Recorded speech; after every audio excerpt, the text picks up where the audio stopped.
revoilà donc sur la première table ronde de cette étape du BIM Tour ici à Dijon. Donc ce bâtiment de l'ESTP que nous allons explorer dans ses phases de conception, ensuite de réalisation et tout ça bien entendu avec le BIM.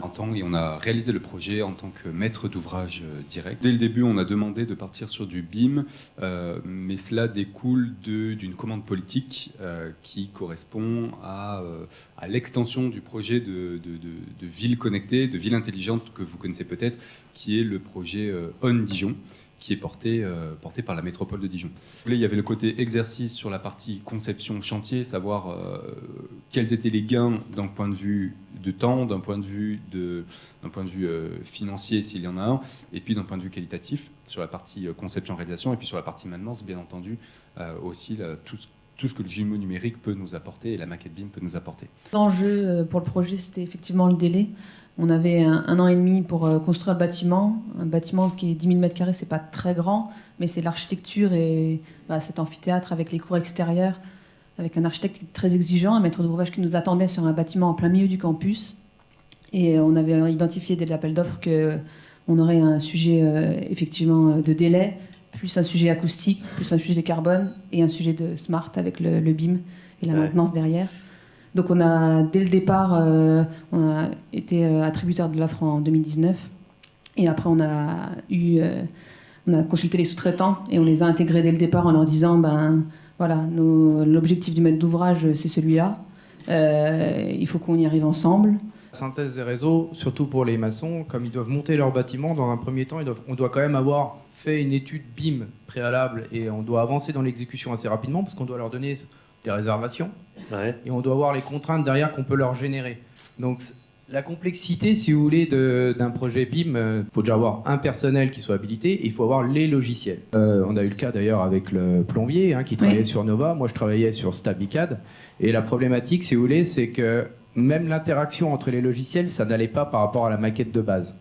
Et donc là, il a fallu qu'on revoie pour comment retraduire le plombier, le chauffagiste et d'autres corps d'État par ailleurs dans cette maquette-là. Mon niveau, c'est plus au niveau des locaux techniques. Et c'est vrai que les gars, quand ils bossaient sur le chantier, des fois, le fait de leur montrer la maquette, ils pouvaient mieux visualiser la façon de travailler.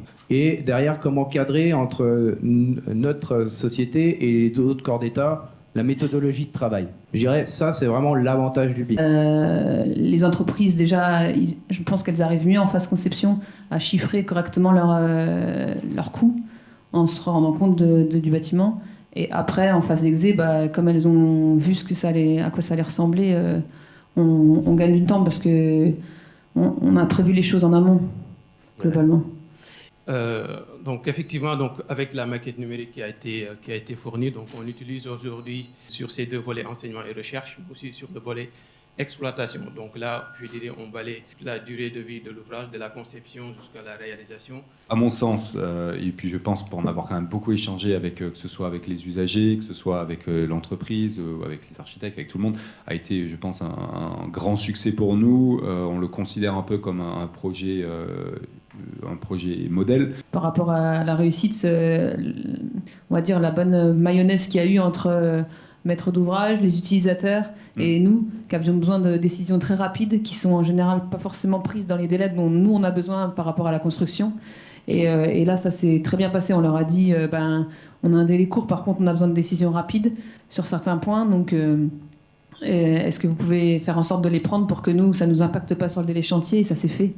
En fait, l'avantage entre guillemets du BIM, c'est que les modifications fait qu'on arrive à s'adapter aussi à la structure. Et on peut aussi amener les contraintes à nos partenaires qui, eux, en tiennent compte et peuvent aussi rechanger leur structure par rapport à nos contraintes aussi. Je veux dire, le BIM, avant tout, c'est savoir discuter entre nous.